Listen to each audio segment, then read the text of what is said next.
وقالوا كونوا هودا او نصارى تهتدوا،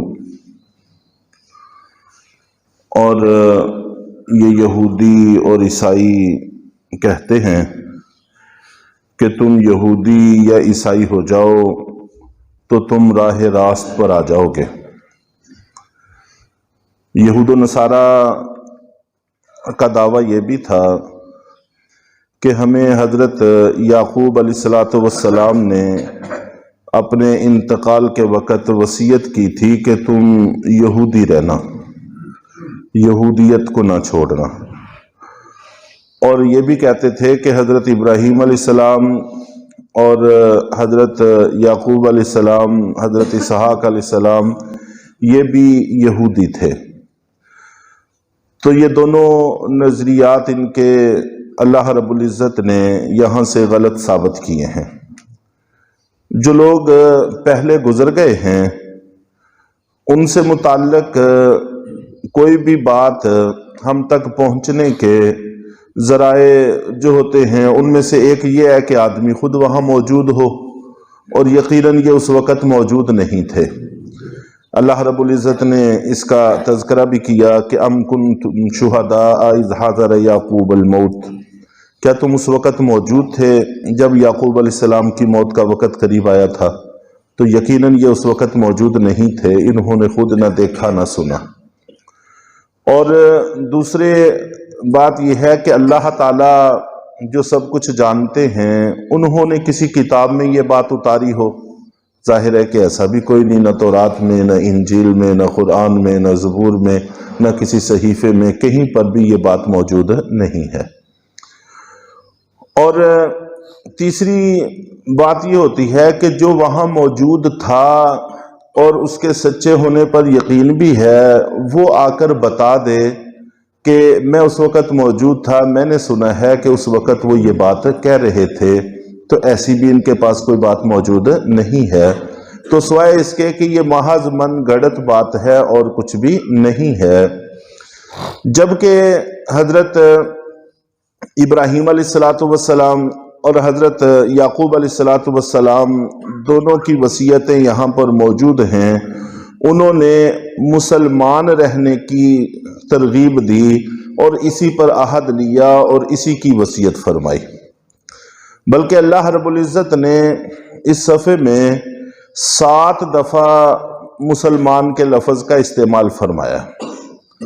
سب سے پہلے ربنا وجعلنا مسلمین، اے ہمارے رب ہم کو اپنی فرما برداری کرنے والا بنا۔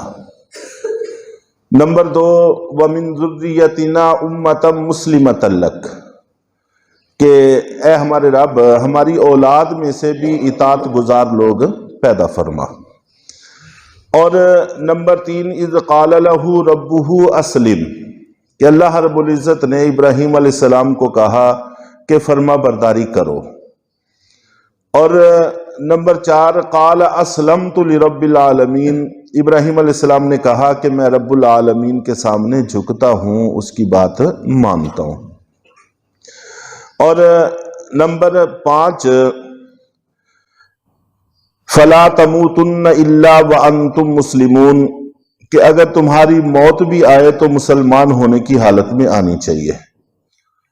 اور نمبر 6 وَنَحْنُ لَهُ مُسْلِمُونَ، کہ ہم اس کے سامنے جھکنے والے ہیں، ہم مسلمان ہیں۔ اور نمبر 7 وَنَحْنُ لَهُ مُسْلِمُونَ، کہ ہم اس کے سامنے جھکنے والے ہیں۔ یہ اس جگہ پر 7 دفعہ مسلمان کا لفظ استعمال ہوا ہے، قرآن پاک میں اللہ رب العزت نے اتارا ہے۔ یہ الفاظ تو حضرت ابراہیم علیہ السلام اور ان کی اولاد کے ملتے ہیں، کسی جگہ پر بھی یہودی اور عیسائی کا لفظ نہیں ملتا، جس کا ثبوت نہیں ہے، پروف نہیں ہے، اس بات کو یہ اپنا کر اپنے آپ کو بھی ہلاکت میں ڈال رہے ہیں اور اپنی اولادوں کو بھی ہلاکت میں ڈال رہے ہیں۔ اور یہ بات پہلے بھی عرض کی جا چکی تھی کہ جتنے بھی انبیاء اکرام آئے ہیں ان سب کا مذہب اسلام ہی تھا۔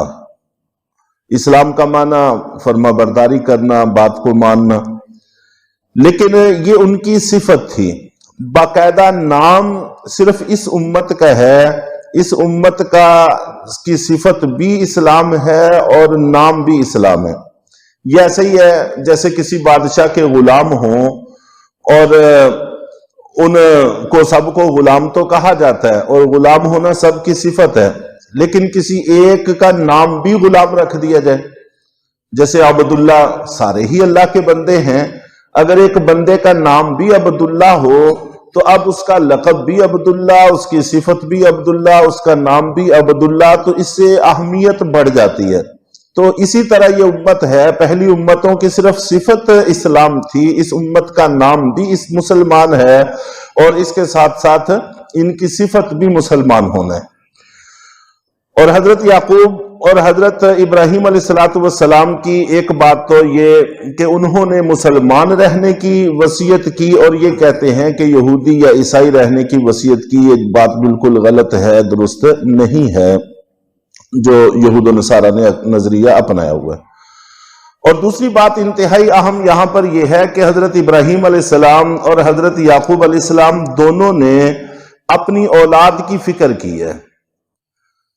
حالانکہ اولاد انبیاء کرام کی اللہ کے حکم پر قربان کرنے کو بھی وہ تیار تھے، ایک ہی خواب پر اپنے بیٹے کو ذبح کرنے کے لیے تیار ہو گئے، لیکن اس کے ساتھ ساتھ ان کی آخرت کی اور ان کی دنیا دونوں کی فکر کرنا، اس کے لیے دعا کرنا، اس کے لیے کوشش کرنا، اس کا بھی بڑا اہتمام کیا. چنانچہ یہ بڑی نادانی کی بات ہوتی ہے کہ انسان اپنی اولاد کو دھوپ سے تو بچانے کی کوشش کرے اور آخرت کی آگ سے بچانے کی کوشش نہ کرے. ظاہر ہے کہ یہ نہ سمجھی کی بات ہے. اس پر تو تمام تر صلاحیت خرچ کر دے کہ پاؤں میں کانٹا نہ چبھے، کانٹا اگر چبھ گیا ہے تو اس کو نکالنے پر سب کچھ خرچ کرنے کے لیے تیار ہو جائے، لیکن گولی لگنے سے اس کو نہ بچانے کی فکر کرے. ظاہر ہے کہ یہ بڑی نہ سمجھی کی بات ہوتی ہے.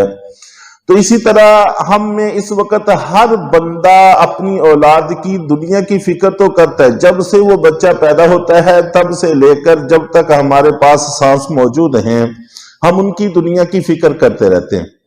تاجر اس کو تاجر بنانے کی، اور اسی طرح جو کوئی ملازم ہے وہ اس کو کوئی اچھا عہدہ دلانے کی، اس پر تو تمام تر صلاحیت خرچ کرتے ہیں، لیکن آخرت کے حوالے سے کچھ بھی نہیں کرتے.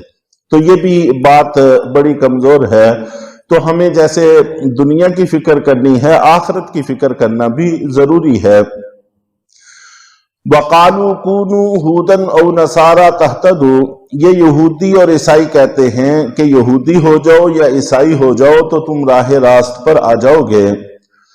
قُلْ بَلْ مِلَّةَ إِبْرَاهِيمَ حَنِيفًا، تم کہہ دو کہ نہیں، بلکہ ہم تو ابراہیم علیہ السلام کے دین کی اتباع کریں گے جو بالکل سیدھی اور ٹھیک راستے پر تھے. وما کان من المشرکین، اور وہ ان لوگوں میں سے بھی نہیں تھے جو اللہ کے ساتھ شرک کرتے ہیں. قولوا آمنا باللہ وما انزل الینا وما انزل ابراہیم واسماعیل واسحاق ویعقوب والاسباط، مسلمانوں کہہ دو کہ ہم اللہ پر بھی ایمان لاتے ہیں اور اس کلام پر بھی جو ہم پہ اتارا گیا، اور اس کلام پر بھی جو ابراہیم علیہ السلام اور اسماعیل علیہ السلام اور اسحاق علیہ السلام اور یعقوب علیہ السلام والاسباط اور ان کی اولادوں پر اتارا گیا. وما اوتی موسیٰ وعیسیٰ وما اوتی النبیون من ربہم، اور اس کتاب پر بھی جو حضرت موسیٰ علیہ السلام کو دی گئی اور اس پر بھی جو حضرت عیسیٰ علیہ السلام پر دی گئی اور اس پر بھی جو باقی انبیاء کرام کو ان کے پروردگار کی طرف سے دی گئی، ہم تو سب پر ایمان رکھتے ہیں. لا نفرق بین احد منہم، اور ہم ان میں سے کسی کے درمیان تفریق نہیں ڈالتے. وَنَحْنُ لَهُ مُسْلِمُونَ، ہم تو اطاعت گزار لوگ ہیں، ہم اللہ کے فرما بردار لوگ ہیں. بس جو کچھ بھی اللہ نے اتارا ہے ہم سب کچھ کو ماننے والے ہیں. اللہ تعالیٰ کرے کہ ہم واقع میں بھی ماننے والے بنیں اور ہمیشہ پوری زندگی جینا ہمارا اسلام پر اور مرنا ایمان پر مقدر ہو۔